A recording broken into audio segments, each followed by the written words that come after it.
बिस्मिल्लाहिर्रहमानिर्रहीम। तो अभी हमने जैसे कि डिस्कस किया न्यूलैंड लॉ ऑफ ऑक्टेव और डुवर्डियंस रूल ऑफ ट्राइड। इसके बाद हम जान लेते हैं कि क्योंकि कुछ स्टूडेंट्स का ये सवाल होता है, वैसे तो खैर ये चैप्टर नंबर 3 में डिस्कस कर चुका हूँ मैं, लेकिन मैं उसको थोड़ा सा डिटेल में और डिस्कस कर देता हूँ क्योंकि वैलेंसी के बारे में बहुत से बच्चों को नहीं पता होता, तो उनकी याद दहानी के लिए कुछ बता रहा हूँ। जैसा कि आपको पता ही होगा कि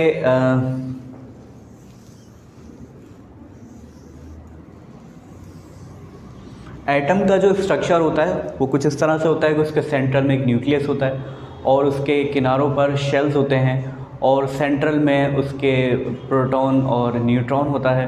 प्रोटॉन पर पॉजिटिव चार्ज होता है, न्यूट्रॉन पर कोई भी चार्ज नहीं होता, इलेक्ट्रॉन पर नेगेटिव चार्ज होता है। तो जो इलेक्ट्रॉन इसके इर्द गिर्द घूमते हैं उनकी कॉन्फ़िगरेशन को पढ़ लेते हैं। कॉन्फ़िगरेशन को पढ़ने से हमें उसकी वैलेंसी मालूम हो जाएगी। फॉर एग्जांपल हम उसकी कॉन्फ़िगरेशन में देखते हैं कि जो पहला शेल है जिसको हम के शेल के नाम से जानते हैं, दूसरा शेल है जिसको हम एल शेल के नाम से जानते हैं और तीसरा शेल है जिसे हम एम शेल के नाम से जानते हैं। तो के एल एम आप इसका कोई भी नाम दे सकते हैं, लेकिन अगर के एल एम दे देंगे तो बुक के हिसाब से हमने के एल एम ही पढ़ा है। के शेल में ज़्यादा से ज़्यादा 2 इलेक्ट्रॉन आ सकते हैं, एल शेल में ज़्यादा से ज़्यादा 8 इलेक्ट्रॉन आ सकते हैं और एम शेल में ज़्यादा से ज़्यादा 18 इलेक्ट्रॉन आ सकते हैं। ज़्यादा से ज़्यादा का मतलब है इससे कम भी हो सकते हैं, एक इलेक्ट्रॉन भी आ सकता है और इससे भी कम आ सकते हैं। इस शेल में दूसरे शेल में 8 इलेक्ट्रॉन से कम भी आ सकते हैं, 7, 3, 2, 1 जितने भी आ सकते हैं, और इसमें 18 से कम भी आ सकते हैं। सिर्फ बात इतनी सी हो रही है कि ये शेल 2 इलेक्ट्रॉन पर कंप्लीट होता है, ये शेल 8 इलेक्ट्रॉन पर कंप्लीट होता है और ये शेल 18 इलेक्ट्रॉन पर कंप्लीट होता है। यानी जब ये डाले जाते हैं, इतने इलेक्ट्रॉन इसमें पुट किए जाते हैं, तब कहीं जाकर इसकी कंप्लीट होता है। अच्छा, एक एम शेल के बारे में मैं आपको एक बात बताऊं कि एम शेल को एक गिफ्ट हासिल है, एक तोहफ़ा समझ लीजिए, कि अगर इसको कंप्लीट नहीं कर सकते, क्योंकि ज़ाहिर है हो सकता है कि कुछ एलिमेंट्स ऐसे होंगे जिनके अंदर इतने ज़्यादा उनका इन्हें एटॉमिक नंबर नहीं होगा, तो उस वजह से एटॉमिक नंबर की कमी की वजह से हो सकता है कि कुछ शेल ऐसा हो जाए कि ये कंप्लीट ना हो पाए, क्योंकि कंप्लीट करने के लिए इसको 18 इलेक्ट्रॉन दरकार होंगे। नीड इसकी जो होगी वो 18 इलेक्ट्रॉन की होगी, तो हो सकता है उसके पास नहीं हो। तो उसका तरीका क्या होगा कि इसको एक गिफ्ट हासिल है कि अगर आपको कंप्लीट नहीं कर सकते तो आप स्टेबल कर दीजिए।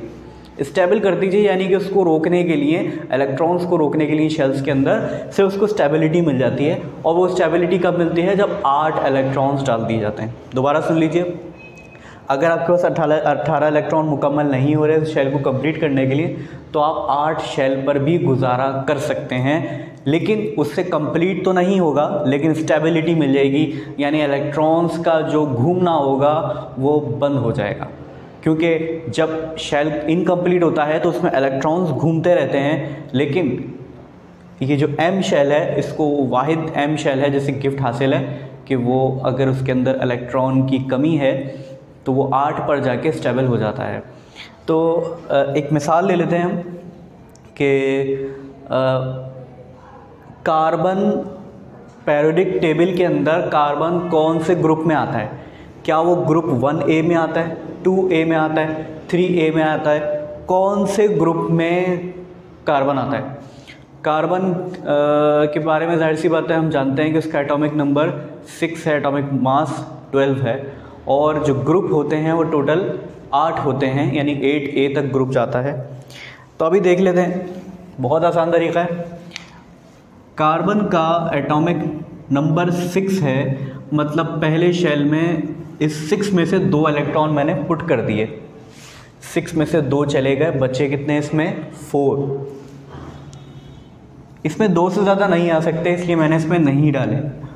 इसमें 4 बच गए, 1 2 3 4। मतलब क्या हुआ कि मैंने 4 इलेक्ट्रॉन जो बकाया थे कार्बन के वो उसमें डाल दिए। अब मुझे बताइए कि जो कार्बन का लास्ट शेल है, जो आउटर मोस्ट शेल बन गया, यानी सबसे बाहर वाला शेल, अब ज़ाहिर है इस शेल की तो ज़रूरत नहीं है इसमें, तो जो लास्ट शेल है यानी कार्बन के हिसाब से जो लास्ट शेल है वो ये वाला शेल कहलाएगा, आखिरी शेल, और इसको हम आउटर मोस्ट शेल भी कह सकते हैं। और इसे तीसरा नाम जो हम देंगे वो देंगे वैलेंस शेल का नाम देंगे। वैलेंस शेल में जितने इलेक्ट्रॉन मौजूद हैं वो उस एलिमेंट की वैलेंसी होती है। वैलेंस शेल में इसमें कितने इलेक्ट्रॉन मौजूद हैं? 4 इलेक्ट्रॉन। मतलब क्या हुआ कि कार्बन की वैलेंसी क्या हो गई है? 4 हो गई है। तो कार्बन की अगर वैलेंसी 4 है तो ये कौन से ग्रुप में आएगा? 4A ग्रुप में आएगा। ओके। इसी तरह से अगर बात करते हैं सोडियम की, तो सोडियम का एटॉमिक नंबर 11 है। पहले शेल में 2 इलेक्ट्रॉन डाले, बाकी कितने हैं इसके पास? 9। तो दूसरे शेल में हमने 4, 5, 6, 7, 8 इलेक्ट्रॉन डाले, दूसरे शेल में 8 और इसमें 2, 10 इलेक्ट्रॉन हो गए। बाकी कितना बचा? 1 इलेक्ट्रॉन बाकी है, वो हमने लास्ट शेल में डाल दिया।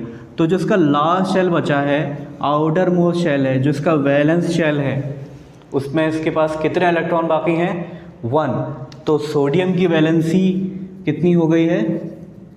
1।